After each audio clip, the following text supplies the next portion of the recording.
어린아이들이 핸드폰에 너무 빠져들지 않게 했으면 좋겠다 이런 생각을 가지신 분들이 있죠.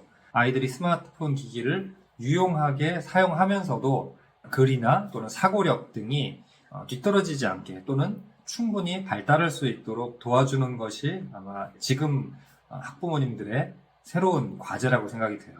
처음에 책을 아직 잘 읽지 못할 때는 읽어주시거나 머리맡에서 잠들기 전에 옆에서 책 읽어주고 이런 거 있잖아요. 자, 그것처럼 이 기기를 부모님과 함께 보거나 엄마 아빠가 뭘 보고 있는지를 보여주거나 이런 경우는 잘 없다라는 거죠. 즉 스마트폰 기기를 어떻게 사용하는지를 가르쳐 주시거나 또는 본보기를 보여주는 경우는 잘 없다라는 거예요. 그러니까 스마트폰 기기의 사용 그리고 그것을 어떻게 읽고 어떻게 보고 이런 것들에 대해서는 그냥 아이들이 알아서 해야 되는 거예요. 알아서 해도 잘하는 경우가 있지만 문자 그대로 넓은 바깥에다가 그냥 아이들을 풀어놔요. 이게 무슨 놀이터도 아니고 그냥 공터에다가.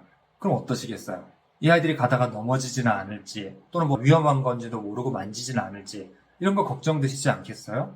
마찬가지로 스마트폰 기기를 그냥 쥐어주는 것은 그런 위험성이 있는 것. 적절하게 판단하거나 또는 더 유익을 찾을 수 있는데도 불구하고 어떻게 읽을 수 있는지 어떻게 볼 수 있는지를 알려주지 않는 것과 같습니다. 이런 이제 디지털 기기를 통해서 읽는 것은 국어나 또는 이런 리터러시를 연구하시는 분들에겐 굉장히 핫한 주제예요. 그 연구된 내용들을 보면 디지털 읽기는 한 번에 하나씩 읽는 것이 아니라 주의를 분산시키는 여러 가지 옆에 배너라든가 이미지라든가 이런 것들도 있고 그리고 하이퍼링크 읽기라고 하나를 보는 게 아니라 동시에 여러 개를 그러니까 웹사이트를 여러 개 띄워놓는 것처럼 여러 개를 이쪽 봤다 저쪽 봤다 이렇다라는 거죠. 그러니까 이렇게 하는 행위 자체가 가만히 하나만 읽는 것보다는 뭔가 분산되겠지만 사실 지금 시대에 뭔가 정보를 접하는 것들은 그냥 하나에 다 나와 있는 것이 아니라 여기서 조금 저기서 조금 또는 약간 거의 동시인 듯이 번갈아서 이쪽 봤다 저쪽 봤다가 그렇게 해야 되는 경우들이 있어요. 책에서가 아니라 인터넷에서 보니까 그런 게 아니라 정보 자체가 그런 것들도 있다는 거죠. 그러니까 그러한 인터페이스를 어떻게 잘 사용할 수 있는지를 아이들도 배워야 됩니다. 그런데 종이책으로 읽기를 배우고 그게 학습이다라고 익숙해져 있는 세대잖아요. 물론 저보다 더 젊은 분들도 있겠지만 그분들도 마찬가지로 아주 어렸을 때는 지금의 아이들과는 좀 다른 환경에서 살았어요. 그러다 보니까 책 읽기라는 것, 우리가 이제 종이책으로 읽던 그런 방식의 읽기만을 생각하시다 보니까 디지털 기기에 대해서 뭔가 더 필요한가? 그냥 주면 애들이 다 알아서 보지 않나? 이렇게 생각하실 수가 있어요. 자, 그래서 그게 조금 위험하다는 거죠. 자, 스마트폰 기기를 통해서 영상을 본다고 생각을 해보세요.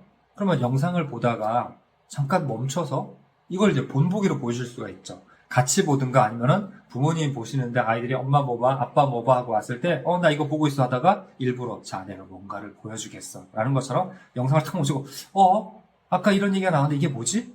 이 사람 왜 이러고 있는 거지? 라든가 화면에 저게 뭐야?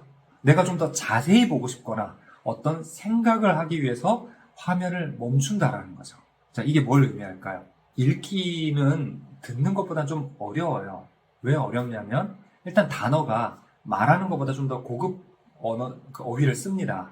그러니까 쓰는 데는요. 그러니까 읽을 때도 당연히 더 어려운 단어를 만나게 되죠. 자, 그런데 들을 때는 들려오는 소리에 따라갈 수밖에 없잖아요. 그러니까 단어를 쉽게 쓰긴 하지만 거기에 우리가 조절해가면서 듣는 게 아니라 그냥 쓱 흘러가는 걸 우리가 캐치를 해야 돼요. 그런데 읽는 것은 내가 멈춰서 그것의 의미를 더 생각하고 조절해가면서 읽는다는 거죠. 그러니까 주도성을 읽기는 가질 수가 있어요. 단 숙달되었을 때, 능숙하다면. 듣기는 어때요? 능숙하든 능숙하지 않든 수동적이에요.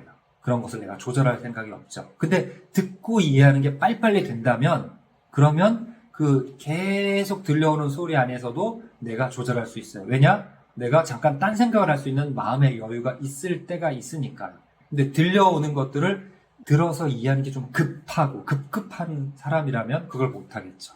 자, 그러면은 읽는 것을 통해서 그런 어휘라든가 또는 어떤 사실에 대해서 들려오는 내용에 대해서 좀 알고 있고 깊이 있는 사고가 되는 사람이라면 듣는 상황에서도 잘 이해할 수가 있습니다. 조절해가면서 깊은 생각을 할 수가 있죠. 그러니까 읽기를 잘하면 듣기도 잘하는 거고요.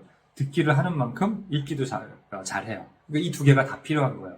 그런데 디지털 환경은 읽기와 듣기를 둘 다 할 수 있어야 됩니다. 어렵죠.